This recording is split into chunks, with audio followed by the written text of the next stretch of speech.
ये पूरा का पूरा प्रशासन और सरकार का कराया हुआ झगड़ा है। अन्याय अगर किसी ने किया तो सरकार और प्रशासन ने मिलकर किया है। वहाँ के लोगों का न्याय मिले, शांति हो, और शांति बीजेपी कभी पसंद नहीं कर सकती। सब लोग शांति के पक्ष में हैं। वहाँ शांति हो, लोगों को न्याय मिले, और न्याय मिलना जरूरी है। जब एक एक्ट है, प्लेसेस ऑफ वर्शिप एक्ट है जब, तो आप क्यों इस तरह की बात कर रहे हैं? क्यों इस तरह का काम जानबूझ के कर रहे हैं? समाजवादी पार्टी का डेलीगेशन संभल जाना था। हम सब लोग शांति के पक्ष में हैं। वहाँ शांति हो, लोगों को न्याय मिले, और न्याय मिलना जरूरी है। लोग और जो प्रशासन बातें समय समय पे कह रहा है, वो सरकार के इशारे पे कह रहा है।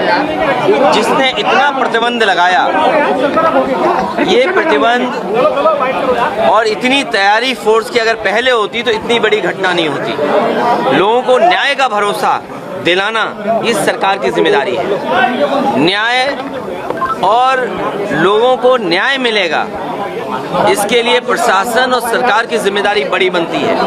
लेकिन जो कुछ संभल में हुआ है, पहले दिन जब सर्वे हुआ किसी को आपत्ति नहीं थी, सभी लोगों ने मिलकर के सर्वे कराया। आखिरकार दोबारा सर्वे क्यों करने का मन बनाया प्रशासन ने, दोबारा बनाया। और जब जा रहा था सर्वे की टीम में तो बीजेपी के कार्यकर्ता क्यों गए? ये पूरा का पूरा प्रशासन और सरकार का कराया हुआ झगड़ा है। अन्याय अगर किसी ने किया तो सरकार और प्रशासन ने मिलकर किया है। उन्हें न्याय मिले, वहाँ के लोगों का न्याय मिले, शांति हो, और शांति बीजेपी कभी पसंद नहीं कर सकती। शांति होगी तो विकास और खुशहाली होगी, लोग खुशहाली और आगे बढ़ने का सोचेंगे। लेकिन बीजेपी जानबूझ करके कह रहे हैं डेलीगेशन नहीं जाने दिया। और कब तक अंतर्गतवा डेलीगेशन या लोगों को मिलने तो आप देंगे ना? अखिलेश जी ये बताइए, कब तक आप ये भी कोशिश करते हो कि पूरे संभल में टीन लगा दो? याद कीजिए, लखनऊ में टीन लगाई थी, क्या संभल में भी टीन लगा देंगे? हर जगह ये प्रशासन जानबूझ करके ध्यान हटाना चाहता है। जिस तरीके से उन्होंने चुनाव में बेईमानी की, आप में से जितने लोग हैं, हम और आप किसी दबाव में कुछ कह सकते हैं, लेकिन जो आपके मोबाइल ने वीडियोस बनाए हैं, आपके कैमरे में जो बातें दर्ज हो गई हैं या कैमरे ने जो रिकॉर्ड की हैं, वो तो नहीं झूठ बोलेंगे ना। किस तरीके से बेईमानी की, पूरा का पूरा बोर्ड लूट लिया, लोगों को वोट नहीं डालने दिया।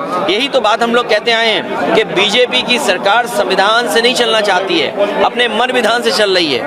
और जब एक एक्ट है, प्लेसेस ऑफ वर्शिप एक्ट है जब, तो आप क्यों इस तरह की बात कर रहे हैं? क्यों इस तरह का काम जानबूझ के कर रहे हैं? आपकी जो मुख्य पार्टी है, मुख्य विचारधारा है, उसके लोग भी यही कहते हैं कि ये जरूरी नहीं कि हर जगह आप खो दें।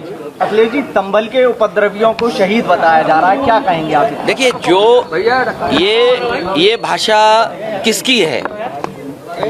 इस भाषा का कोई स्वीकार नहीं करेगा लोकतंत्र में। अखिलेश जी, जो ये पूरा सब कुछ कराया हुआ प्रशासन का है। कमिश्नर ये कह रहे हैं कि 10 तारीख के बाद भी आ सकती है समाजवादी पार्टी का डेलीगेशन। तो 11 तारीख को बुला लें कमिश्नर साहब। तो इसका मतलब अगर आप कमिश्नर ही सरकार चला रहे हैं, इसका मतलब तो 11 तारीख को बुला लें।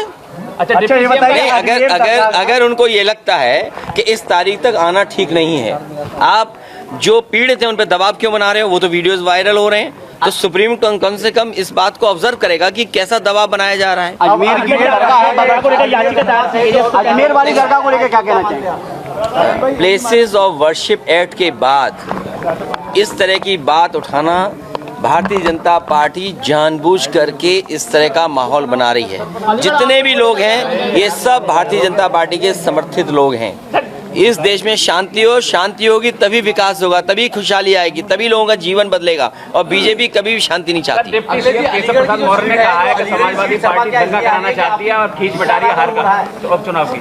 समाजवादी पार्टी आवाज उठा रही है उनके खिलाफ जो उत्तर प्रदेश को संविधान से नहीं चलने देना चाहते हैं, कानून से नहीं चलने देना चाहते। किसने नहीं देखा कि बूथ लूटा गया? अखिलेश जी, कोई सियासत नहीं है किसी स्टेटस को लेकर के। ये जो लोग सियासत करना चाहते हैं वो शिक्षा के क्षेत्र में कोई काम नहीं करना चाहते। SC 2027 की मांग करते हैं MDO के अंदर। हमारी उनकी कोई तैयारी नहीं है। इस बार जनता उनको हराने जा रही है। जनता ने तैयारी कर ली है कि जिस तरीके से उन्होंने कुदरी है, वो वोट की लूट जनता कभी लोकतंत्र में स्वीकार नहीं कर सकती है। जो एक विधानसभा बची है उसमें किस तरह के परिणाम लग रहे हैं आपको? उसमें मैं तो कहूंगा अलीगढ़ के पूरे मीडिया के लोग, आपके माध्यम से पूरे देश के मीडिया के लोग और दुनिया के मीडिया के लोग आए कि कितना अच्छा लोकतांत्रिक व्यवस्था यहाँ पर है, कि कितनी आज़ादी के साथ लोगों को वोट डालने का मौका मिलता है। और आप लोग आइए, कम से कम देखिए कि लोकतंत्र हमारा कितना स्वस्थ है, और अयोध्या का चुनाव जरूर देखने आइए। योगी आदित्यनाथ 2027 की बात कर रहे हैं, कह रहे हैं 2027 हम जीत लेंगे। 2027 की बात कर रहे हैं, 2027 जीतेंगे। ये जो बेईमानी की है, लूट की है वोट की, वो केवल अपनी कुर्सी बचाने के लिए की है।